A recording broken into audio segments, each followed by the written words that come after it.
ఒక వ్యక్తి ఒక కోడి పుంజు కొని ఇంటికి తీసుకొచ్చి నిన్ను చంపి తినాలని ఉన్నా, నీకు బ్రతకడానికి ఒక అవకాశం ఇస్తున్నాను, రేపు పొద్దున్నే లేచి అన్ని కోడి పుంజుల్లాగా నువ్వు కూత పెట్టకుండా ఉంటే నేను నిన్ను వదిలేస్తాను అంటాడు.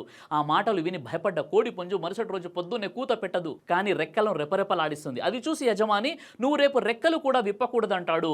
రెండో రోజు కోడి కూత పెట్టదు, రెక్కలు రెపరెపలాడించదు, కానీ మెడను పొడుగుగా చేస్తుంది.